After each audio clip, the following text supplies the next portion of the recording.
applications for jihad. But honestly, people can be unaware of this, but there is a tide of fear and hatred pulsing out through the media at the moment, which is, in Australia in 2014, really alarming and surprising. A spectacular headline in the Herald Sun this week. We'll show it to you now. But in these two words, I think they sum up the two evils that faces the world. I might point out that what they're talking about there is taking away welfare. Tony Abbott had something to say about that yesterday.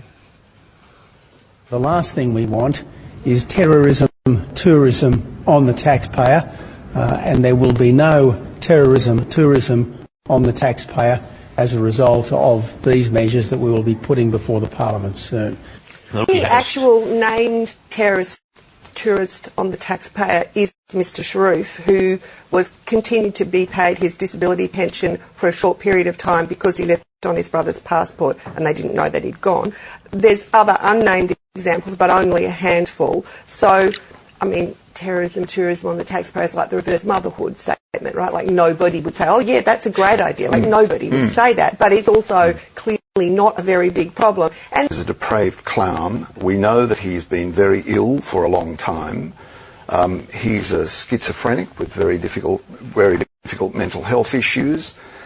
He should not be there. We should have kept him here, etc., etc., etc. Over there playing a role of the master terrorist, when he's anything but, of course. You know, he's a very sad, pathetic figure. He remains a highly unintelligent man who has no perception of himself.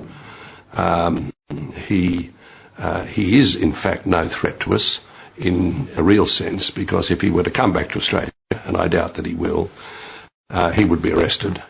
The question here is, as bad as that is, as shocking as it is there a danger that foreign policy can be built around a single image? Well, not like that? Just foreign policy, but domestic policy.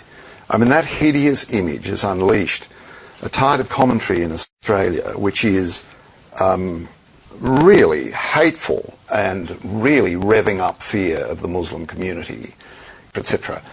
But what really matters at the moment, I think, is for this country to remain calm about this, to listen carefully to both the Prime Minister and the head of the security services in Australia, who say the risk profile in Australia, the risk level, has not changed because of this.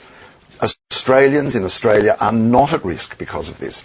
It is a hideous thing, a horrible sight. A depraved man did it, but it is not the time to be whipping up animosity towards the Muslim community, and it's not the time, I would have thought, for bringing in another series of things on the intelligence wish list. Huge amounts more money for ASIO.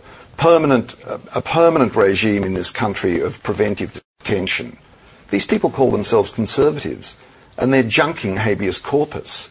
And at the same time, even tougher prison sentences threatened to people like us, probably not you, Jared, but people like us, who might report ASIO operations.